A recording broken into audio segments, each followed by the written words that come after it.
বাবা আদম এবং মা হাওয়ার বিবাহের অনুষ্ঠান কেমন হয়েছিল শুনলে আশ্চর্য হবেন, এবং বরযাত্রী কারা ছিল শুনলে অবাক হবেন।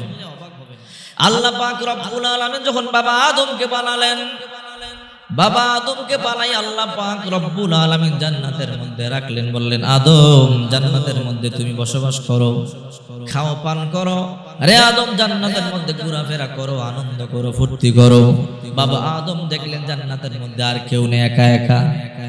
অনেক বছর পরে বাবা আদম জান্নাতের মধ্যে ঘোরাঘুরি করে একা একা, আর ভালো লাগে না। আল্লাহ পাক রব্বুল আলামিন বলে, কিরে আদম মন খারাপ কেন? বাবা আদম মন খারাপ করে সালসাবিল ঝর্ণার পাশে বসে আছেন। আল্লাহ পাক বলে, আদম ঝর্ণার পাশে একা একা কেন বসে আছো?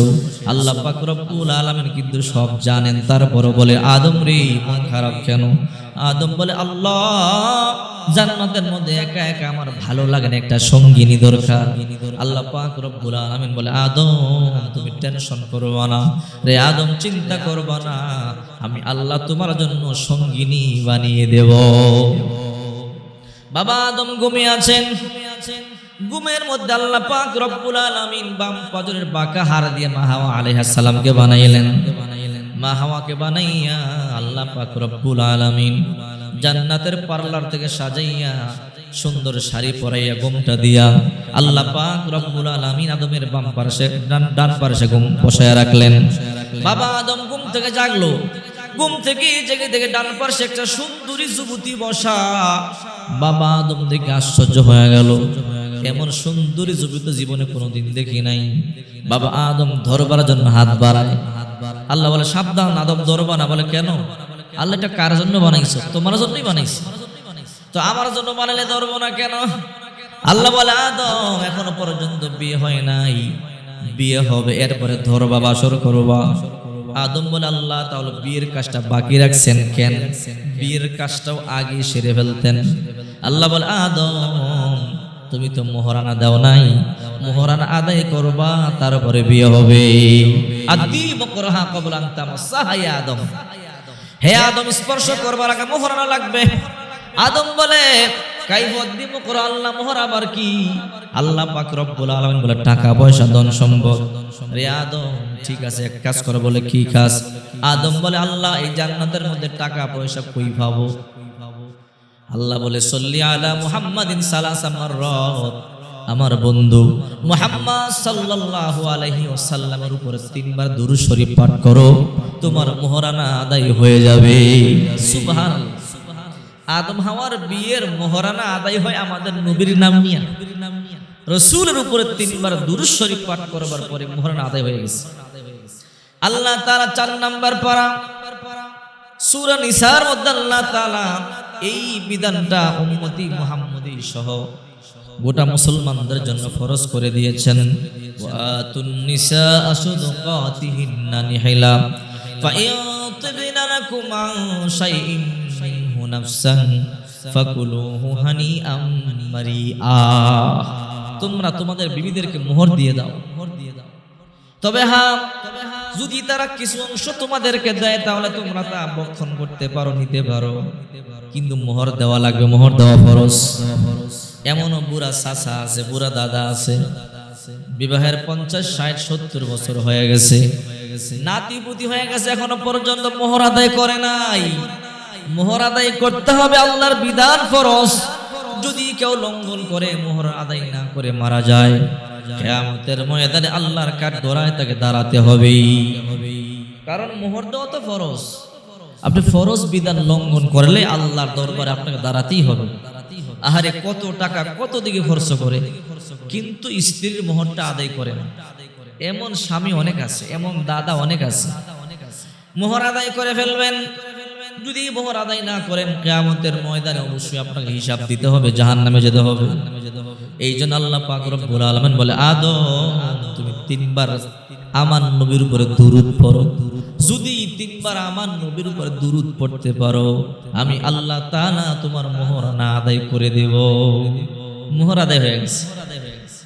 সাহাবায়ে কেরামদের মধ্যে এমন সমস্যা ছিল, এক সাহাবী বিশ্বনবী মুহাম্মদ সাল্লাল্লাহু আলাইহি ওয়াসাল্লামের কাছে এসে বলে, ইয়া রাসূলুল্লাহ আমি বিয়ে করতে চাই। আল্লাহর হাবিব বলে, বিয়ে করবা, মোহর দেওয়ার মতো আছে কিছু? কই ইয়া রাসূলুল্লাহ কিছু তো নাই। আল্লাহর হাবিব বললেন, বিয়ে মোহর ছাড়া বিয়েও নাই। সাহাবী কয়, নবীজি আমার বিয়ে করতে মনে চায়। আল্লাহর পয়গম্বর বললেন, মোহর লাগবে। বলে, মোহর দেওয়ার মতো টাকা নাই। আল্লাহর হাবিব বলে, এক কাজ করো। বলে, কি কাজ? বলে, তুমি এক বক্স খেজুর নিয়ে আসো। এটা পারবো তো? বলে, হ্যাঁ ইয়া রাসূলুল্লাহ তা পারবো। আল্লাহর পয়গম্বর বললেন, খেজুর নিয়ে আসো। ওই সাহাবী খেজুর নিয়ে আসলেন। আল্লাহর পয়গম্বর ইজাব কবুলের মাধ্যমে বিবাহ পড়ায়া দিলেন। আর এক সাহাবী সে বলে, ইয়া রাসূলুল্লাহ আমি বিবাহ করব। আল্লাহর হাবিব বলে, তুমি বিয়ে করবা, মোহর আসেনি। কয়, মোহর তো নাই। বলে, মোহর তার বিয়েও নাই। আশ্চর্য। ওই সাহাবী বলে, নবীজি আমার কাছে টাকা নাই, পয়সা নাই, আমি মোহর দিব কোত্থেকে? আল্লাহর পয়গম্বর বললেন, মোহর ছাড়া তো বিয়েও নাই। ওই সাহাবী বলে, নবীজি গো, বিয়ে করতে আমার বড় মনে চায়, কিন্তু আমার মোহর দেওয়ার মতো অর্থ নাই। আল্লাহর পয়গম্বর বলে, রে সাহাবী তুমি কি কোরআন পড়তে পারোনি? কয়, আল্লাহর নবী গো তেমন বেশি পারি না, 4টা সূরা মুখস্থ পারি, ছোট ছোট সূরা, মাত্র 4টা সূরা মুখস্থ পারি। আল্লাহর নবী একটা মেয়েকে বললেন, মা তুমি বিয়ে করবে কিনা বলো। ওই মেয়ে বলে, হ্যাঁ ইয়া রাসূলুল্লাহ বিয়ে করব। আল্লাহর পয়গম্বর বলে, কোরআন পড়তে পারো? বলে, নবীজি কোরআন পড়তে পারি না। বলে, কেন পারো না? বলে, মাত্র মুসলমান হইলাম, সকালবেলা কেমনে শিখব? আল্লাহর পয়গম্বর বলে, আরে মা আমার একজন সাহাবী আছে 4টা সূরা পড়ে, তুমি পারো না? আমি তোমাকে 4টা সূরা মোহর দরিয়া তোমাকে বিয়ে দিতে চাই। প্রতিদিন আসার পরে তোমার স্বামী তোমাকে 4টা সূরা শিখাবে, মুখস্থ করাবে, এটাই হলো তোমার বিয়ের মোহরানা। চিন্তা করেন, মোহর ছাড়া বিয়া নাই। আর বর্তমানে আমাদের দেশের যুবক যুবতীরা রমনার বটমূলে গিয়ে বট গাছ ধরে বলে, সাক্ষী থাক আমরা বিয়ে করে ফেললাম। আবার অনেক সালাক আছে যে আল্লাহ আর আল্লাহ রসুলকে সাক্ষী রাখলাম, নাউজুবিল্লাহ, কিয়ামত পর্যন্ত বিয়ে হবে না, সাক্ষী ছাড়া বিয়ে হবে না। এই জন্য বলছিলাম বাবা আদম আর মা হাওয়ার কথা, আল্লাহ পাক রব্বুল আলামিন জান্নাতের মধ্যে বিয়ে দিলেন। সুবহানাল্লাহ। জান্নাতের মধ্যে ফেরেশতারা বরযাত্রী হলেন। আল্লাহ পাক রব্বুল আলামিন ফেরেশতাদেরকে সামনে নিয়ে বরযাত্রী বানাইয়া বাবা আদম এবং মা হাওয়ার কবুল পড়ালেন। দুনিয়ার মধ্যে যখন বাবা আদমকে আল্লাহ তাআলা পাঠালেন শ্রীলঙ্কার শরণ দ্বীপে, আর মা হাওয়াকে আল্লাহ পাক রব্বুল আলামিন পাঠাইলেন জিদ্দাহ। আল্লাহ তাআলা বলেন, কুলা মিনহা হাইযু শি'তুম রাগাদা। আরে আদম খাও, যতই খুশি যাও, আনন্দ করো, ফুর্তি করো, সাবধান, ওয়ালা তাকরাবা হাদিস শাজারা। ওই যে একটা গাছ আছে, ওই গাছের নিচে কিন্তু যাইও না, শয়তান ধোঁকা দেয়। আদম কেমন আছো? বলে ভালো আছি। আদম তো চিনতে পারে না। রে আদম, আল্লাহ তাআলা কি বলেছে? আল্লাহ তাআলা বলেছে আনন্দ করতে, ফুর্তি করতে, খাইতে, ঘুমাইতে, আর কিছু কয় নাই। বলে আল্লাহ বলেছে ওই গাছটার কাছে যাইও না। শয়তান কই এটাই তো আসলটা। বলে মানি? রে আদম, আল্লাহ তাআলা বলেছে ওই গাছের কাছে যাইও না, তার মানে আল্লাহ তোমাদেরকে চিরদিন জান্নাতে রাখতে চায় না। বলো কি? বলে হ্যাঁ, কারণ ওই গাছের ফল যদি একবার খাইতে পারো তাহলে কিয়ামত পর্যন্ত কোনোদিন তোমাদেরকে জান্নাত থেকে বের করা হবে না। মা হাওয়া কয়, আদম চলো না ফল খাই, সবসময় জান্নাতে থাকবো, আনন্দ করবো, ফুর্তি করবো। আদম কয় না, সম্ভব নয়। দুইজন ইজতিহাদি একটা ভুল করে ফেললেন, ফল খাইলেন, জান্নাতি পোশাক আল্লাহ খুলে দিলেন। আল্লাহ পাক রব্বুল আলামিন বলে, আদম তোমাদেরকে এখন জান্নাতের মধ্যে আমি রাখতে পারবো না। আমি বলেছিলাম ওই গাছের কাছে যাইও না, কেন গেলা? ওই গাছের ফল খাইও না, কেন খাইলা?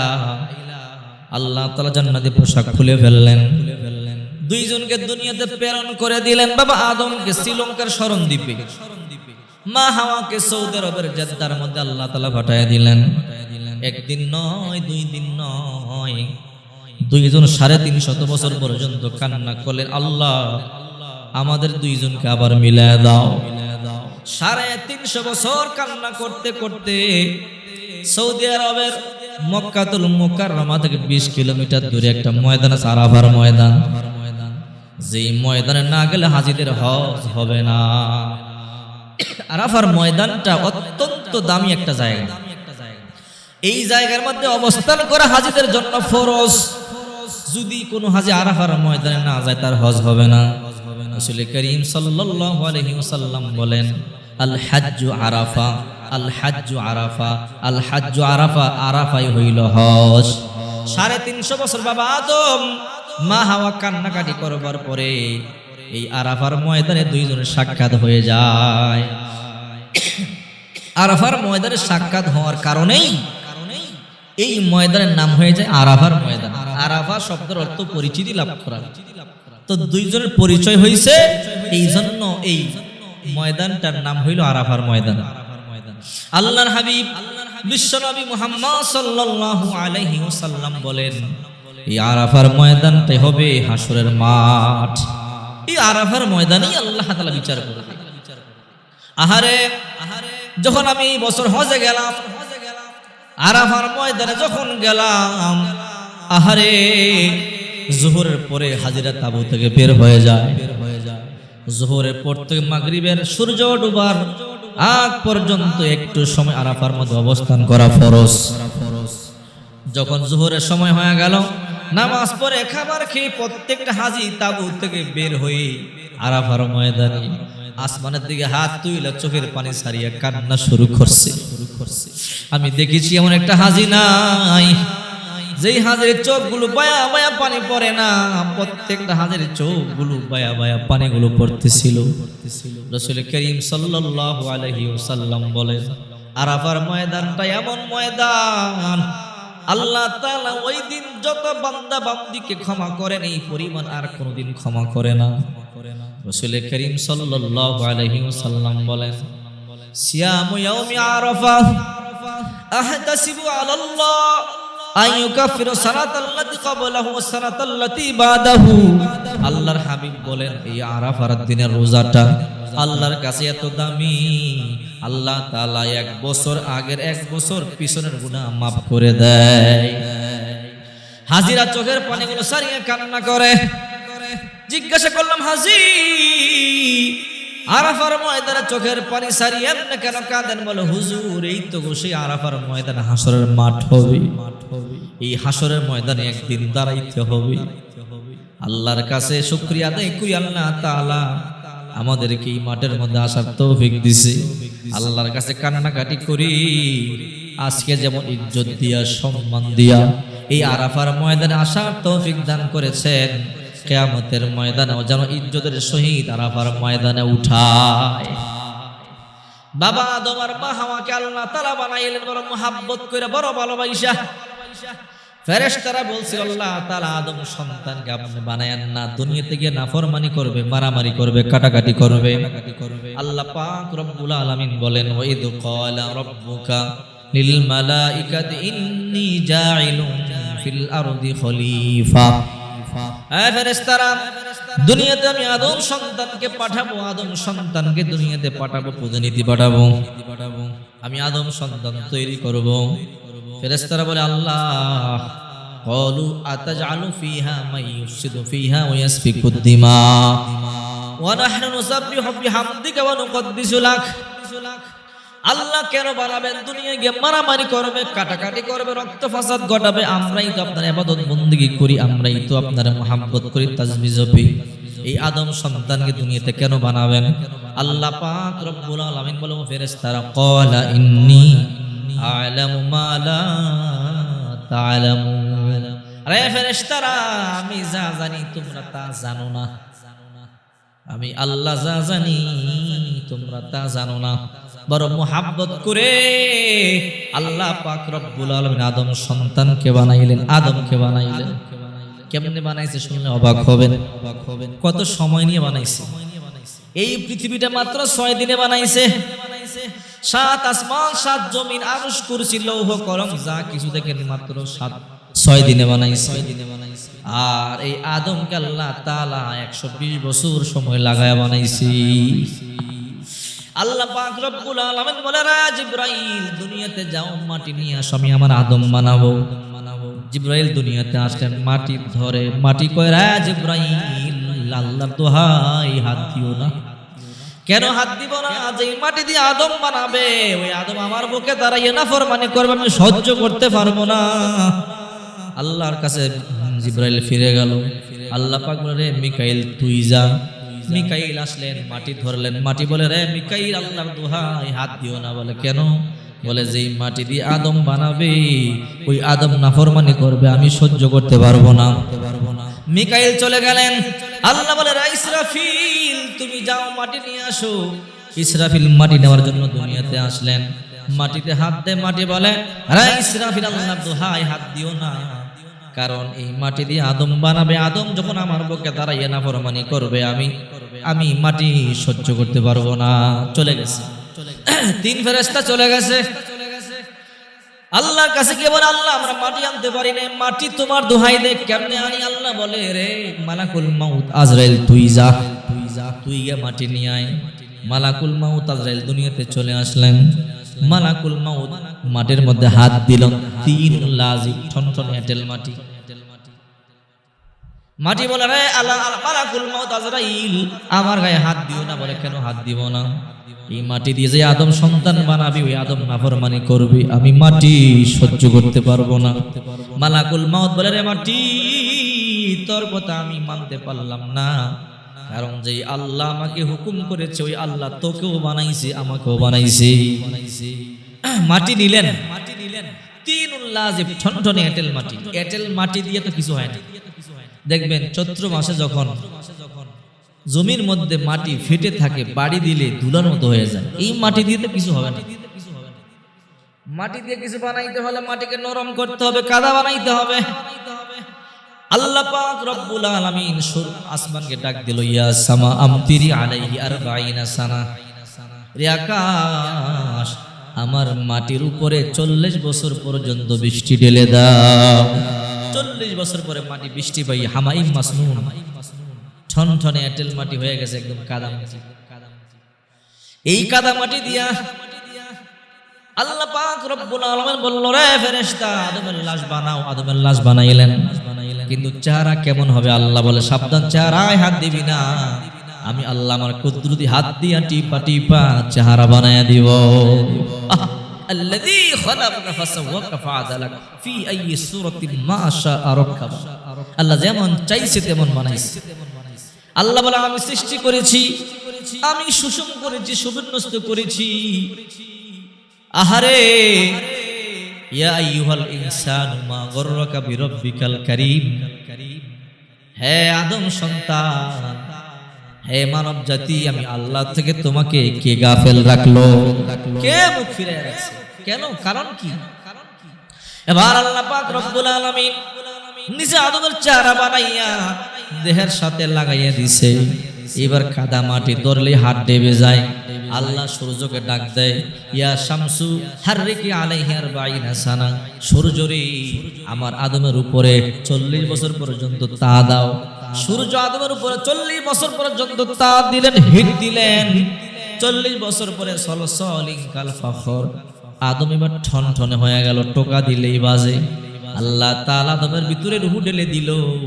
আল্লাহ বলে, হে দুনিয়াবাসী, এই গোটা দুনিয়া বানাইলাম মাত্র 6 দিনে, আর আদমকে বানাইলাম 120 বছরে।